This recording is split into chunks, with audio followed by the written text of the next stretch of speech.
Salut tout le monde, c'est Roswell. Eh ben on se retrouve donc pour une nouvelle vidéo. On va avoir du boulot aujourd'hui, puisque ça va être de l'analyse de héros et il y a pas mal de monde à voir.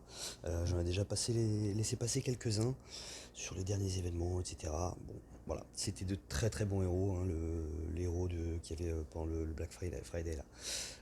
Peignolite et je ne sais plus, et Gaillard je crois. Clairement d'excellents héros. Voilà, point. Ce sera mon analyse pour eux. On va s'arrêter là. Bref, donc pour aujourd'hui, qu'est-ce qu'on a? On a Anitra, le héros du mois. On a les deux héros à la une, enfin les deux nouveaux héros à la une de la saison 3. Et on a, comment il s'appelle déjà? Monsieur Pengui, le nouveau héros de Noël. On va jeter aussi un coup d'œil assez rapide sur les costumes des anciens héros de Noël, quoi. Voilà, ça va faire franchement pas mal de choses. Donc on va aller du haut vers le bas, on va commencer par Anitra. Donc Anitra, c'est un héros jaune 5 étoiles bien entendu. Sa classe, donc c'est moine, un certain pourcentage de chance d'esquiver les effets négatifs, ce qui est quelque chose qui est toujours très cool.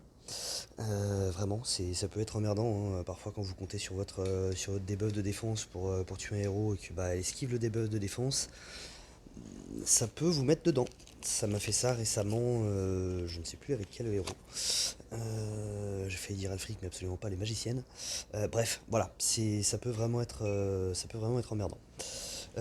Donc la classe, enfin la famille 2021, on ne sait pas encore ce que c'est, ça va pas tarder. Dans 29 jours, on saura. Enfin, ça va pas tarder, tout est relatif. Au niveau de ses passifs, mana l'heure de bonus. Ce héros gagne 5% de mana lorsqu'il reçoit un bonus ou un cumul positif. Ça, c'est quelque chose qui peut être vraiment très sympa, surtout qu'en plus, on va le voir après, mais elle est rapide. Donc voilà, vous la mettez avec je sais pas, un buffer de défense ou n'importe quoi, ça va lui faire gagner de la mana. Ce qui est quelque chose de franchement sympa. Ensuite, au niveau de sa résistance passive, blocage des compétences spéciales, ce héros a la résistance innée contre les effets négatifs qui bloquent les compétences spéciales. C'est excellent. C'est excellent. Elle va donc résister par exemple à un Malosi. Je sais pas pourquoi c'est lui qui me vient là comme ça le premier, mais entre autres. Tous ceux qui donnent silence, donc Mickey fait ça par exemple. Euh,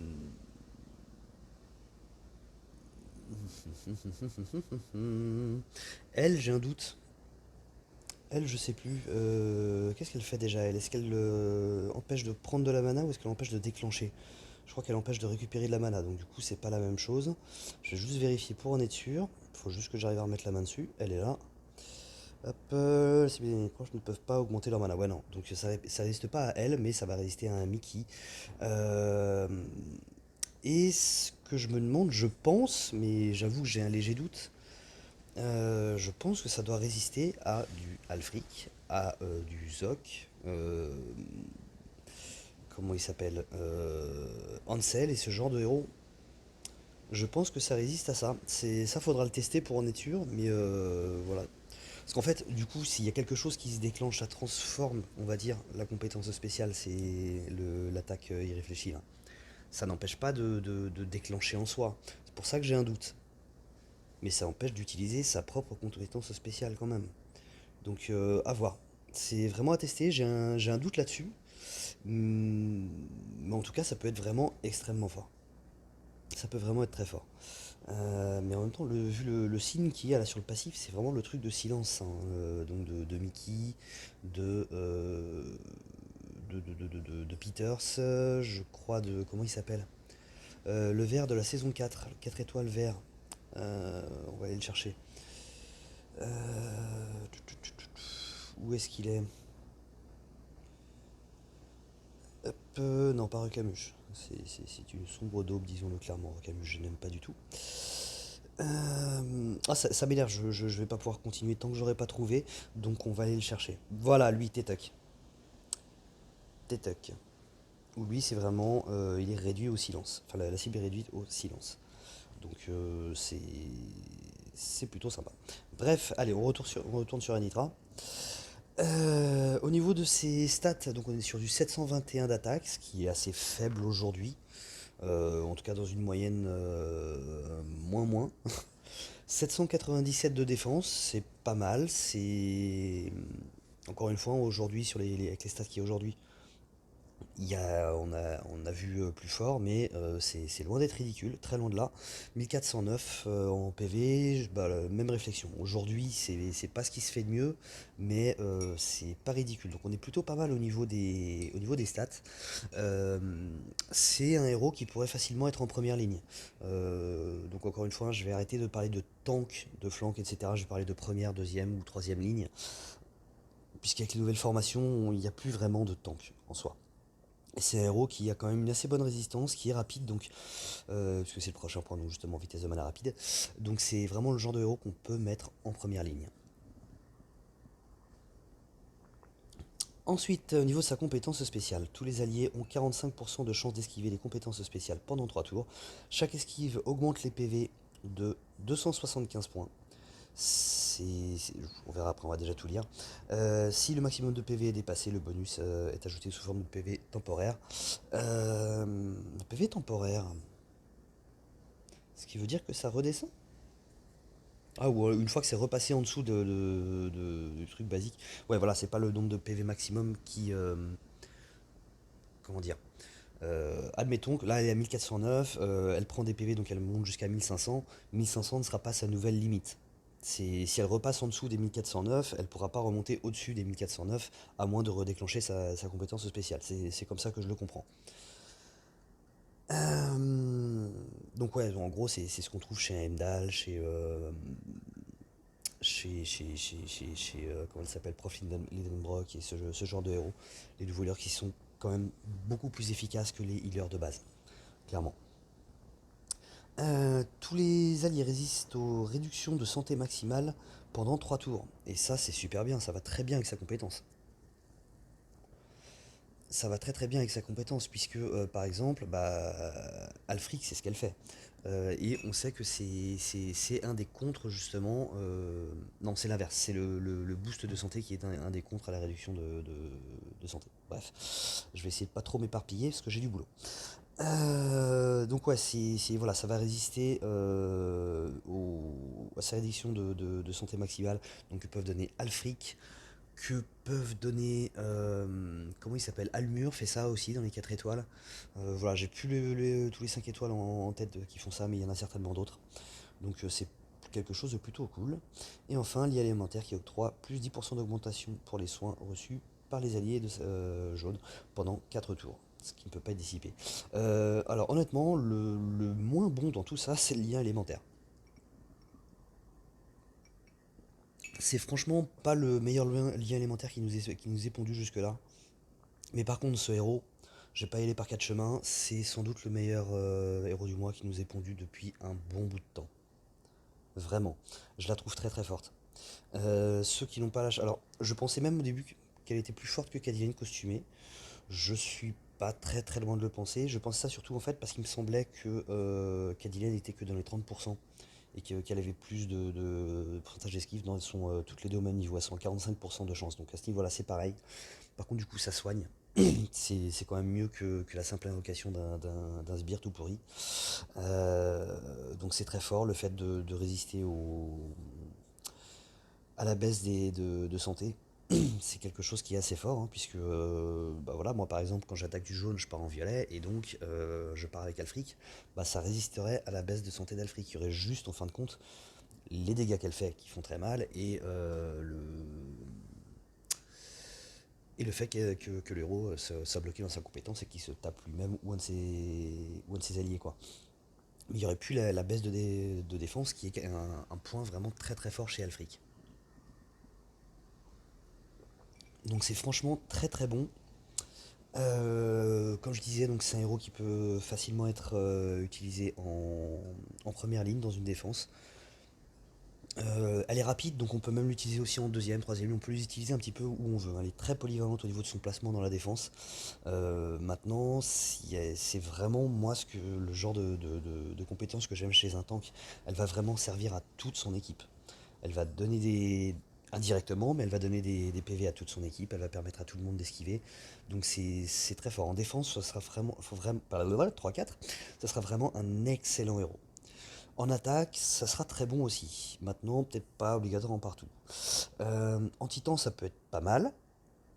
C'est pas le top du héros titan, c'est pas le stéréotype du héros titan, mais ce sera quand même plutôt pas mal parce que bah, voilà, les titans tapent fort, donc tout ce qui peut esquiver les attaques des titans, bah, c'est pas plus mal. Maintenant, les manas des titans sont très très lentes et la plupart des dégâts qui sont faits par les titans ne viennent pas de la compétence spéciale. Souvent, même la compétence spéciale fait moins de dégâts que les coups, que les attaques normales des titans. Donc voilà, c'est à ce niveau-là, c'est moyen pour les titans. Et en plus, il n'y a pas une stat d'attaque très élevée. Donc voilà, c'est moyen pour les titans, c'est pas mauvais non plus. Encore une fois, ça reste quand même toujours bon d'esquiver la compétence d'un titan. En attaque, c'est sympa aussi, ça peut vous permettre de. Elle peut vous permettre par exemple de ne pas emmener un autre healer, de ne pas emmener votre Vivica, de ne pas emmener je sais pas, Profit Brock, de pas emmener. Qu'est-ce qu'il y a d'autre comme healer qu'on peut emmener en jaune? La Dame Lénel. Voilà, elle peut permettre d'éviter, vous permettre d'éviter de prendre un autre healer. Elle aura son utilité avec les esquives et en plus elle soignera. Voilà, elle peut servir de healer quoi en fait, pour faire simple. Plus les esquives, ce qui est quand même quelque chose de très très fort, ça peut vraiment vous sauver un raid. Donc en attaque c'est très fort et ça fait partie de ces héros rapides, je m'en suis aperçu avec Cadillac, qui sont au final tout aussi efficaces en attaque de ruée qu'ailleurs. Euh, Bien qu'il soit déjà rapide à la base, je veux dire. Parce que donc les esquives, vraiment, voilà, vous pouvez esquiver encore plus rapidement les attaques des adversaires, donc c'est plutôt cool. En booster de bonus, je crois pas que les PV supplémentaires soient considérés comme un bonus. Mais de toute façon, l'esquive est un bonus, donc oui, c'est fort en booster de bonus. En bataille sanglante, c'est peut-être un peu moins fort que dans les deux autres tournois, mais ça restera quand même très fort. Pour les esquives. Certes, il n'y aura pas les PV, mais il y aura quand même les esquives. Et il y aura le fait de résister aussi à la réduction de santé maximale. Donc c'est quelque chose qui est très fort, plus ses effets passifs. Voilà. En gros, pour faire simple, c'est un héros qui est très polyvalent, qui va être très fort, vraiment très très fort, que ce soit en défense ou en attaque. Euh, voilà, un poil moins en titan, mais sinon dans tout le reste, c'est un héros vraiment qui est excellent quoi. Et si je le chope, je serai emmerdé avec ma Cadillac, honnêtement. Parce que enfin, je serais pas emmerdé qu'avec Macadillen, avec Macadillen et Moxnolfot quelque part. Parce que du coup, j'ai pas envie d'avoir deux healers dans ma défense. Euh, donc ouais, je, je serais emmerdé. Je serais franchement emmerdé. En soi, j'aurais tendance à vouloir remplacer Cadillac par elle, mais pour ça, il faudrait que j'ai un de ces fameux héros violets que j'ai cherché pendant très longtemps. Donc les Freya, les Bera, etc., les Anna, ce genre de héros qui sont très impactants. Euh, et du coup, Xenolphod est très impactant, mais il fait pas de dégâts. Et si j'ai elle qui ne fait pas de dégâts, clairement, je vais pas prendre Xenolphod en plus. Bref, voilà, c'était la petite parenthèse. En tout cas, c'est vraiment un excellent héros du mois, un des meilleurs qui soit sorti depuis franchement pas mal de temps. Voilà, si vous avez gardé vos gemmes et que vous hésitez à invoquer, bah, n'hésitez pas, hein. C'est vraiment le héros du mois à essayer de choper, hein. Je pense que c'est peut-être le meilleur de l'année 2021. Hmm, je voudrais pas m'enflammer non plus, mais franchement, ça va pas en être loin en tout cas. Allez, on enchaîne. On va passer hop, à Passepartout. Passepartout, donc c'est un 5 étoiles, il est bleu, il est combattant, donc combattant un certain pourcentage de chances de revenir à la vie une fois qu'il a été tué, ce qui est très très bien. En plus, pour un healer, il n'y en a pas beaucoup des combattants en healer, et ça peut être chiant par exemple pour les quêtes. Les quêtes combattants. Je sais qu'à chaque fois, je suis obligé d'avoir Boltusk. C'est le seul. Voilà, c'est le seul. Les seules quêtes où je ne peux pas emmener. Enfin, où je suis obligé d'emmener au moins un 4 étoiles. Bref. Voilà, c'est toujours sympa, je trouve, un healer combattant, puisque bah, si il meurt alors qu'il s'est chargé, quand il va revenir, bim, il va décharger et il va se soigner tout de suite et c'est reparti comme en 40. Donc c'est très fort. La famille, donc toujours la même, hein, famille du souterrain, un certain pourcentage de chance donc d'invoquer une pierre du souterrain qui va faire des dégâts tant qu'elle sera sur le plateau. Au niveau de son passif, augmentation de la durée des bonus. La durée des 3 premiers bonus octroyés à ce héros par des compétences spéciales est augmentée de un tour. C'est pas un truc de fou, mais ça peut être pas mal. Ça peut être pas mal, ça peut tromper un peu l'ennemi. Ça m'est arrivé une ou deux fois d'oublier cette compétence. Euh, je pensais tuer un héros, par exemple, qui avait un bonus de défense, par exemple, ou un renvoi de dégâts. Oui, je crois que ça m'est arrivé il y a pas longtemps avec un renvoi de dégâts. J'ai joué trop vite, j'ai pas fait gaffe que bah, du coup il y avait un héros qui avait gardé son renvoi de dégâts un tour de plus et du coup je me suis fait mal en lui tapant dessus. Bon, ça m'a pas fait perdre le raid pour autant, pas ça en tout cas. Mais bon, c'est toujours sympathique à prendre, tant qu'à faire, tout bonus est bon à prendre. Ensuite, au niveau de ses stats, on est sur du 756 d'attaque, c'est moyen aujourd'hui. C'est pas un truc de fou, c'est assez moyen. En défense et en PV, on n'est pas loin de ce qu'on avait sur Anitra. Donc c'est un héros qui peut très bien être en première ligne ou en deuxième ligne. En healer, un healer, moi je le préfère toujours en deuxième ligne, bien entendu. Donc j'ai craché le morceau, hein, c'est un healer. Euh, voilà, au niveau de ses stats, on est plutôt pas mal, c'est assez résistant, c'est pas dégueu en attaque. C'est plutôt pas mal. Au niveau de la vitesse de mana, on est sur du moyen. Comme pratiquement tous les healers. Il restaure 25% de la santé de tous les alliés. Alors là, quand on voit ça, on fait attends, il est moyen, 25%, c'est pourri. Sauf que, sauf que, tous les alliés récupèrent 400 PV sur 4 tours, plus 100 PV pour chaque bouclier de nature sur le plateau, jusqu'à un maximum de 1200 PV. C'est-à-dire qu'un héros quasiment mort, s'il y a pas mal de tuiles vertes sur le plateau, bah, il est reparti à zéro pratiquement. Admettons justement, tiens, un combattant. Bah, lui-même, par exemple, hop, il est mort, il est revenu à la vie grâce à sa classe de combattant, sauf que quand il est mort, il était chargé. Il se déclenche et il y avait pas mal de tuiles vertes sur le plateau, et ben il va recommencer à zéro, quoi. Il va recommencer quasiment à zéro, donc c'est franchement très très fort.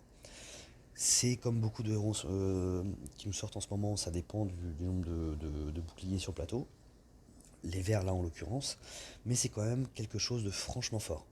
Vraiment, ça peut être un excellent healer et on commence à avoir vraiment énormément de healers bleus, hein. Il y en a franchement beaucoup. Ariel, Raphaël, Alexandrine, euh, comment elle s'appelle? Esme, je crois. Il me semble qu'il y a Esme qui est un healer aussi. Euh, la magicienne, Milena. Euh, Passe-partout donc, et je crois même que j'en oublie encore un, voire plus, ça commence à faire beaucoup de healers en bleu. Peut-être un petit peu trop d'ailleurs, je trouve. Ça, c'est un avis personnel. Mais voilà, en tout cas, il y a du choix maintenant en bleu. Il y a clairement du choix. Allez, la suite de sa compétence. Tous les alliés reçoivent plus 20% de défense ainsi qu'une augmentation supplémentaire de 7% pour chaque bouclier nature sur le plateau pendant 4 tours, jusqu'à un maximum de plus 76%. Voilà, on reprend exactement le même exemple, hein. Il vient de mourir et de revenir à la vie avec sa classe de combattant. Il y a beaucoup de boucliers, bim, il déclenche. Bah, non seulement il va revenir pratiquement à zéro, mais en plus, il va énormément résister aux attaques qui suivent, quoi, sur les 4 prochains tours. Donc c'est franchement très fort. C'est franchement très fort. Euh, Il y a vraiment du choix maintenant, héros, en healer. Il y a vraiment du choix, encore une fois, surtout chez les bleus.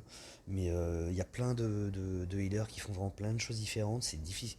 Il y a quelques temps, quelques mois, clairement, il y avait un healer en bleu qui était au-dessus de l'autre, en fait, puisqu'il n'y en avait que deux. C'était Ariel. Ariel était peut-être même un des meilleurs healers du jeu.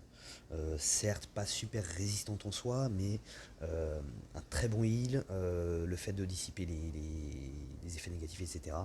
Voilà, c'était franchement dans le top 2 voire 3 maximum des healers du jeu. Moi je la plaçais en premier personnellement. Bah aujourd'hui c'est difficile d'en sortir un, puisque tous sont vraiment très forts. tous sont vraiment très très forts. Alexandrine est franchement pas mal aussi. Euh, je la pense en dessous d'Anitra, puisque je parlais justement d'Anitra comme meilleur héros de 2021. Je pense qu'elle reste au-dessus d'Alexandrine, mais Alexandrine est sans doute numéro 2.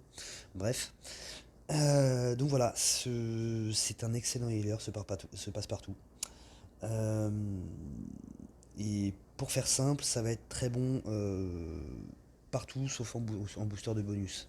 En titan, euh, en titan, voilà, si vous voulez emmener un healer en titan, maintenant moi personnellement j'en prends pas, donc c'est pas un héros que j'utiliserai sur les titans. Sur les titans, ça a pas un grand intérêt, à moins que vous vouliez partir sans potion de soin et que vous ayez besoin d'un healer dans votre équipe. Il a une stat d'attaque qui n'est pas dégueulasse, mais voilà, sinon c'est pas un héros titan quoi, clairement.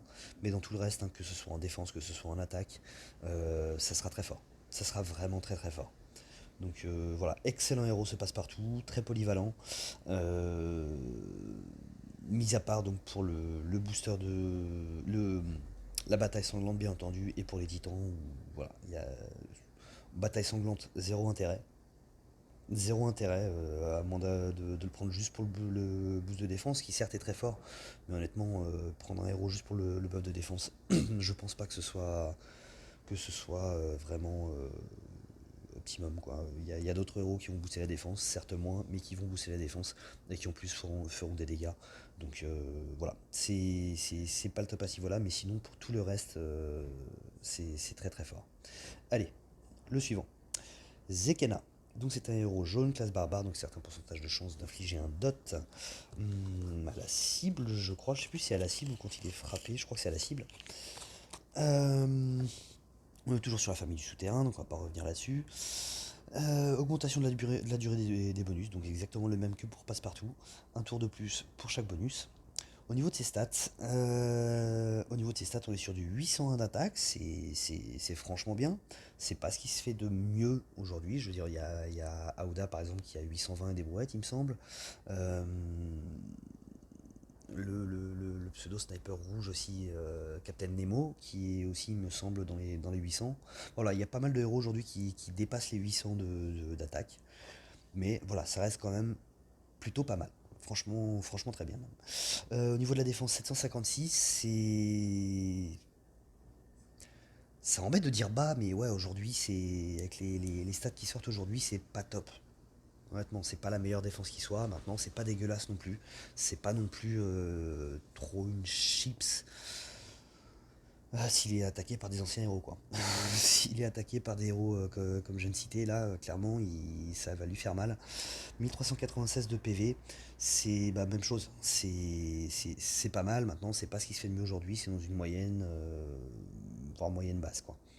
Par rapport, encore une fois, aux stats qu'on peut trouver sur les roses qui sortent depuis quelques temps. C'est des stats qui me font un peu penser à Zenobia.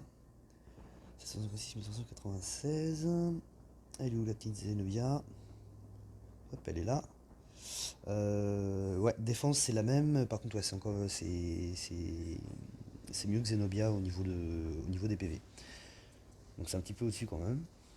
Et d'ailleurs, Zenobia par exemple aussi, voilà, a une meilleure stat d'attaque. Voilà, petite parenthèse. Allez, on retourne sur Zekena. Donc les stats c'est fait, vitesse de mana rapide, donc ça c'est cool. Et enfin sa CS inflige 300% de dégâts à la cible. Ok, c'est pas un truc de fou, même si la stat d'attaque est plutôt pas mal, mais 300% de dégâts en soi déjà d'entrée de jeu, c'est pas ce qui se fait de mieux. Comme pour le Captain Nemo, qui fait je crois la même chose sur la première frappe. On va aller le voir. Est-ce que je l'ai passé? Il commence à y en avoir, hein. Oups, oui, je l'avais passé. Ça commence à faire l'héros saison 4. Il commence à y en avoir pas mal. Le voilà, le Captain Nemo. Voilà, c'est exactement la même chose au niveau de la frappe directe, on va dire, quoi, de la première partie de la CS. On est sur du 300%, avec une moins bonne stat d'attaque quand même. Ensuite, inflige 450% de dégâts à un ennemi aléatoire différent, inflige des dégâts supplémentaires si la cible est sombre. Bah, ça me fait penser à un Bjorn, par exemple. Bon, en 3 étoiles, le Bjorn, mais voilà, c'est une espèce de Bjorn en jaune et en 5 étoiles. C'est plutôt sympa. Donc en fait, là, sa cible ne sera pas la cible. En fait, le héros qu'on va cibler, ça va être plutôt celui qui va être tapé aléatoirement. Vous êtes dans la situation, par exemple, où il reste deux héros en face. Il y en a un des deux qui vous fait plus peur que l'autre. Vous tapez sur celui qui vous fait le moins peur. Et comme ça, c'est l'autre qui prendra les 450% de dégâts et qui se fera sniper. Donc c'est voilà, c'est assez sympa. C'est un peu spécial. Faut penser au moment d'utiliser du coup à cibler le bon héros, j'ai envie de dire, ou le mauvais héros, à vous de voir. Bref, en tout cas, il faut penser que celui à qui vous ferez le plus mal ne sera pas celui que vous allez cibler. Et enfin, la cible du deuxième coup reçoit moins 56% de défense pour 3 tours. Donc voilà, ça va aussi dans ce sens-là. C'est pas le héros que vous allez cibler qui va en prendre le plus dans la tronche. Ce sera le deuxième. Non seulement il va prendre plus de dégâts, mais en plus il va être débuffé au niveau de la défense.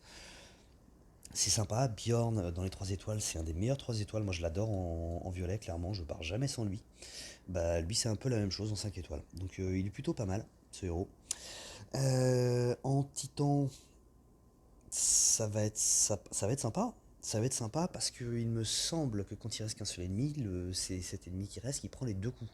Le deuxième coup n'est pas annulé. Donc sur un titan, le titan va prendre une fois 300% de dégâts, une deuxième fois 450% de dégâts, et en plus il va prendre moins 56% de défense, sachant en plus qu'il y aura des dégâts supplémentaires puisque ce sera sur un titan violet. Donc en titan, je pense que ça peut être franchement pas mal. Ça peut même être vraiment très bon. Vraiment très très bon. Il n'y a pas beaucoup de débuffeurs de défense hein, en jaune. Il y a Vivica, il y a le lapin blanc, et là comme ça, il n'y en a pas d'autres qui me reviennent. Donc du coup pour les titans c'était un petit peu un manque, hein. C'est pour ça que je pars aussi avec Vivica quand j'attaque les titans violets, c'est pour le debuff de défense. Et ben lui peut permettre de ne pas emmener ce healer qui est lent, moyen avec les emblèmes, qui est Vivica costumé. Ça peut permettre de partir directement avec lui, donc d'avoir un peu de force de frappe en plus. Donc c'est cool. Sur les titans, je pense que ce sera franchement fort, vraiment très fort. Euh, Après, sinon, c'est pas vraiment un héros qui est ciblé pour la défense, je pense. Ça sera pas dégueulasse, hein, c'est un sniper. Ça va prendre comme un sniper, donc c'est pas ridicule en défense. Maintenant, clairement, les snipers aujourd'hui, j'ai toujours eu coutume de dire que les snipers c'était les héros les plus polyvalents du jeu, qu'on pouvait les emmener partout, aussi bien en attaque qu'en défense, que c'était très efficace. C'est de moins en moins vrai.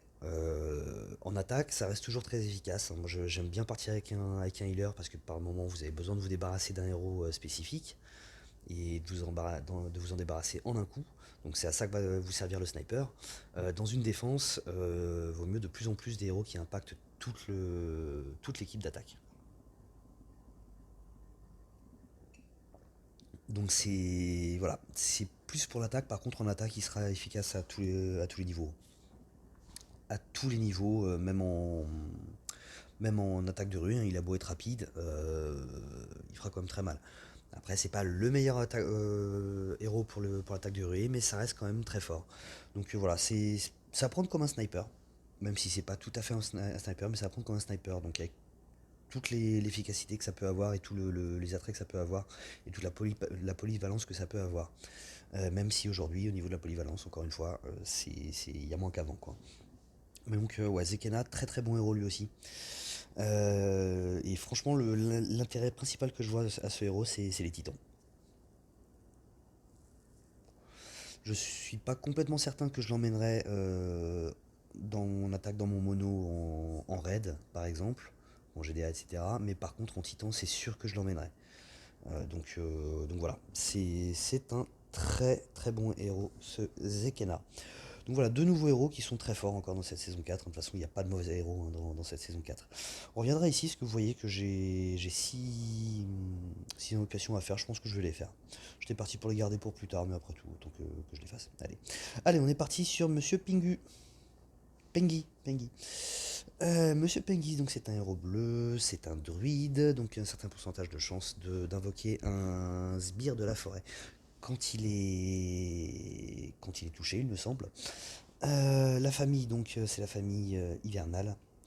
Bonus pour 2 ou 3 héros. Les sbires héritent de plus 5 ou plus 10% de santé de leur invocateur. Les sbires héritent de plus 5 plus 10% de l'attaque de leur invocateur.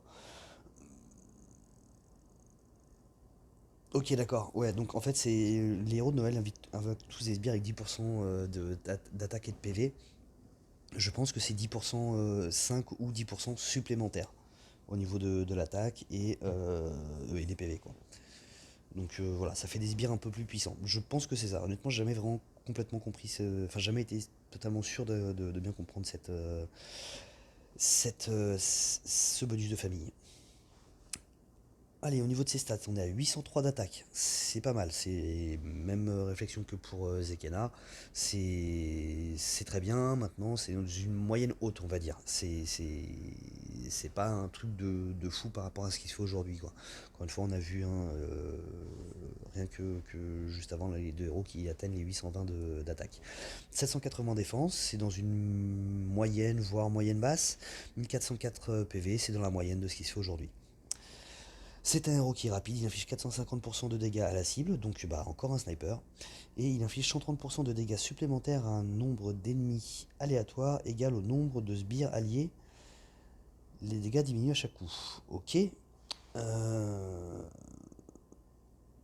Aléatoire. Hein. Ça peut être un truc de fou. J'y reviendrai après.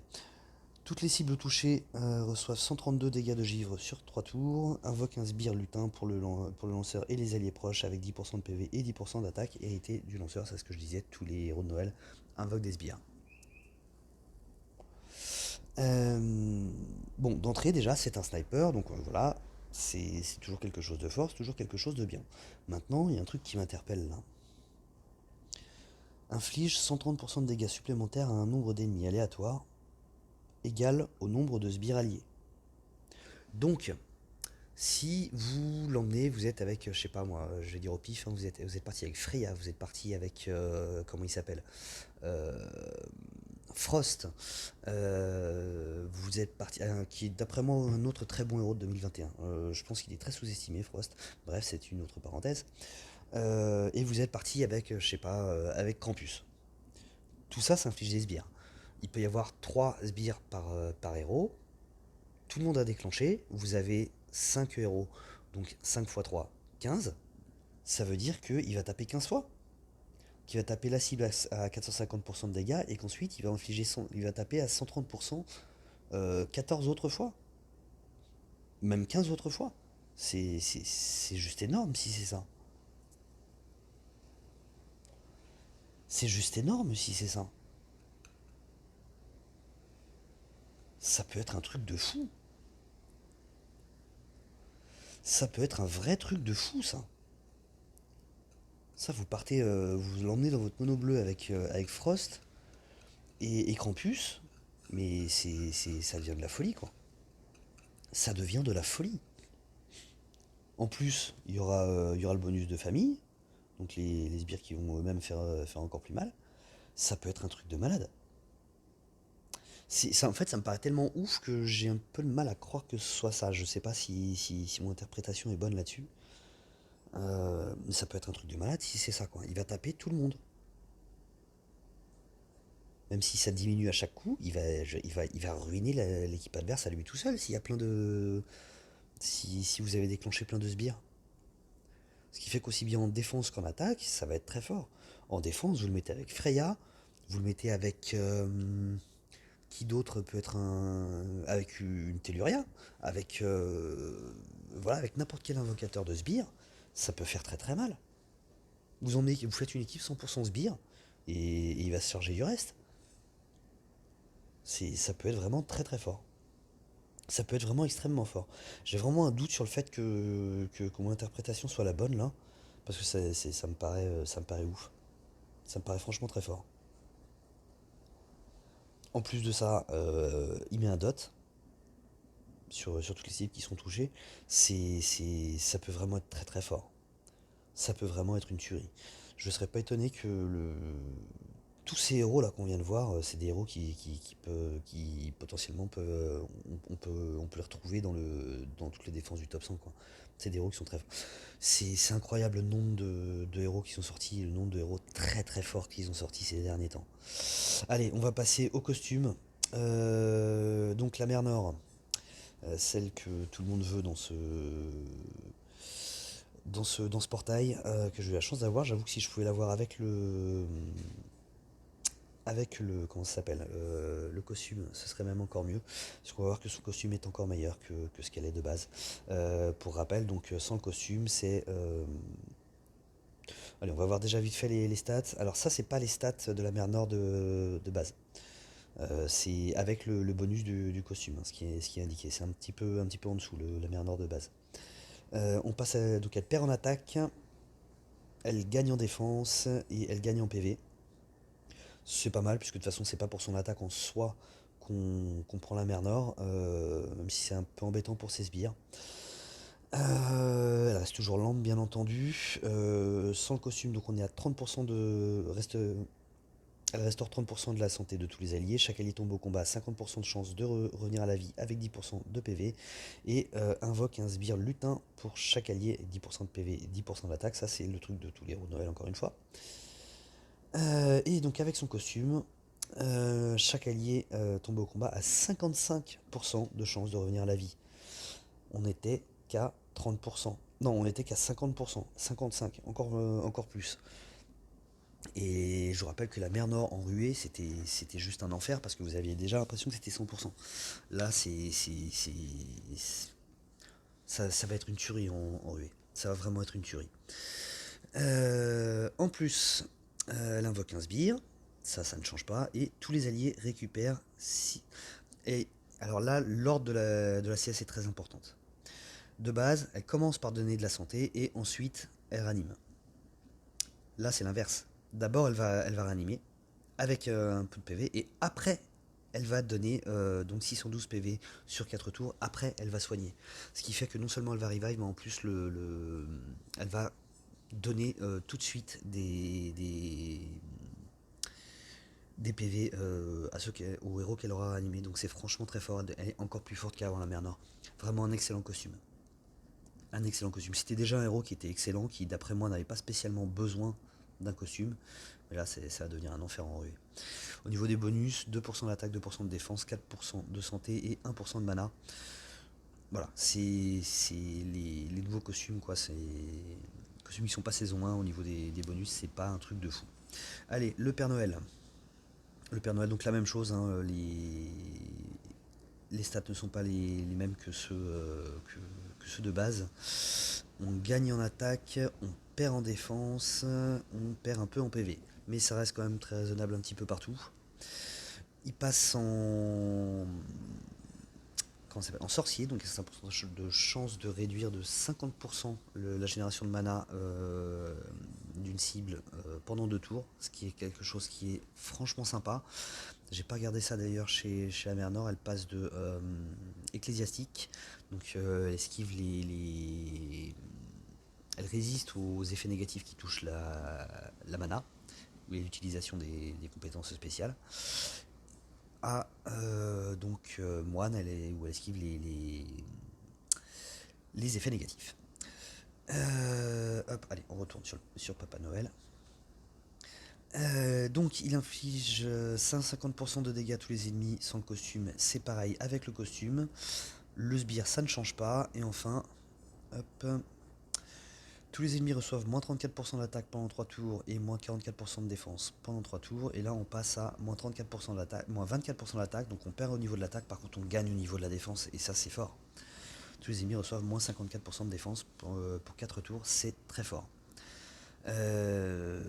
Après, ça reste un héros lent, mais encore une fois, hein, j'avais tendance à détester les héros lents. Depuis que je suis tombé sur une défense qui avait Ludwig, la mer Nord, le Père Noël, euh, Krampus qui est moyen, voilà, c'était une défense qui était franchement lente à la base, j'ai jamais réussi à la battre. Même avec un puzzle pas trop dégueulasse, j'ai jamais réussi à le battre, c'était vraiment très très fort. Donc voilà, c'est bien des héros lents avec une bonne synergie, ça peut être très fort. Et se faire une défense avec tous ces héros là de Noël, ça peut être vraiment très fort. À côté de ça, donc allez, on va voir directement Krampus. Donc Krampus, il passe de sorcier à voyou, donc il a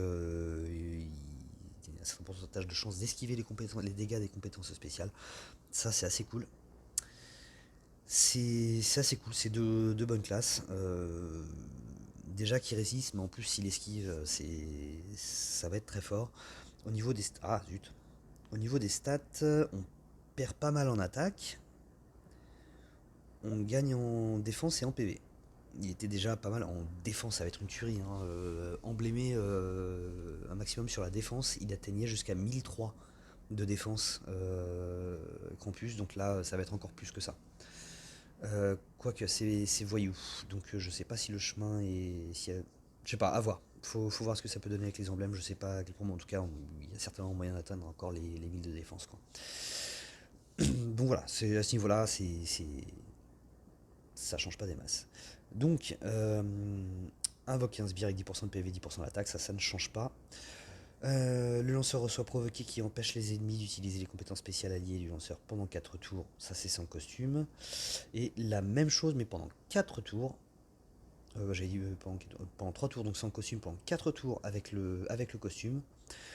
Le lanceur reçoit plus 50% de défense pour 4 tours. Le lanceur reçoit 44% de 44% de défense et une augmentation supplémentaire de 10%. À chaque fois qu'il est touché, ça pouvait pas être dissipé. Là, ça peut être dissipé. Euh, hmm. Ouais, alors il y a plus au niveau du boost de défense de base. Maintenant, ça peut être dissipé. Et surtout, ça pouvait monter. Ça pouvait monter très très loin, Krampus. Sans le. Voilà, à chaque fois qu'il prenait un coup, il gagnait en défense. Là, c'est fini. Et à côté de ça, tous les alliés reçoivent 50% d'attaque pendant 3 tours. Ça, c'était sans le costume. Et là, tous les alliés obtiennent plus 45% d'attaque et une augmentation supplémentaire de 20% à chaque fois qu'ils sont touchés pendant 4 tours. Donc on gagne au niveau des tours, on va gagner au niveau du bonus d'attaque. Donc ouais, on va perdre un peu au final au niveau du bonus de défense, mais on va gagner au niveau du boost d'attaque. Là, il récupère celui qui a Chevalier Noir. Donc ouais. Du coup, alors c'est cool que ça prenne un tour supplémentaire. Maintenant, tout est dissipable, ce qui n'était pas le cas avant, puisque le buff de défense n'était pas dissipable, encore une fois. Euh, Ça va devenir un meilleur buffer d'attaque, mais un moins bon protecteur quelque part, puisqu'il va durer moins longtemps avec une. Voilà, son buff de défense pour lui-même sera moins important au final. Euh,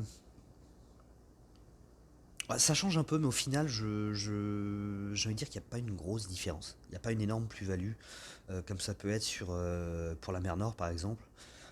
Le Père Noël, c'est pas mal aussi, mais voilà, c'est pas non plus le meilleur des costumes qui soit, mais ça reste très fort. Je pense que, en soi, par rapport à la plus-value que ça donne aux héros, je pense que le moins bon de ces costumes-là, c'est celui de Krampus, mais ça reste quand même un très bon héros et un très bon costume en soi. C'est, Ça reste très fort. C'est voilà en fait pour le moi je pense que pour le mettre dans la défense, je prendrai la version non costumée avec le buff le boost des stats, le bonus de costume. Et pour l'utiliser en attaque, là je l'utiliserai avec le costume. Sur les titans par exemple, je l'emmène sur les titans, il me sert de buffer d'attaque avec Wukong. Il faudra que je vois à quel point ça se cumule. En tout cas, voilà, admettons que vous n'ayez pas de Wukong, que vous n'ayez pas ces choses-là, bah, il pourra très bien vous servir de buffer d'attaque et ce sera un bon buffer d'attaque, meilleur que ce qu'il est de base. Par contre, ouais, je pense qu'on dans la défense, je pense que j'utiliserai sans costume. Donc voilà, je pense qu'on a fait le tour. Voilà, on a fait le tour. Allez, on va aller faire un petit peu les quelques invocations que j'ai en stock. J'avais déjà fait une tout à l'heure, j'ai eu Priska. Et là j'ai Mac, que j'ai déjà. Maurice, pas cool. Oh, s'il pouvait me donner Octros. Oh, je rêve d'Octros. Non, c'est pas Octros. Allez, Octros, s'il te plaît, sois sympa, file-moi Octros, file-moi Elena, Elisabeth, file-moi Anna, file-moi Moreau. Voilà, il y a du monde hein, qui m'intéresse. Mais pas cela. Les dernières. Ok, bon, bah je vais pouvoir terminer Yang Mei. Voilà, parce que ça ça va être mangé. Ah ok, c'est les deux invocations du jour. Hop. Ok, bon, bah voilà. Bah écoutez, c'est tout pour moi pour aujourd'hui. Et puis bah je vous dis à plus. Allez, ciao.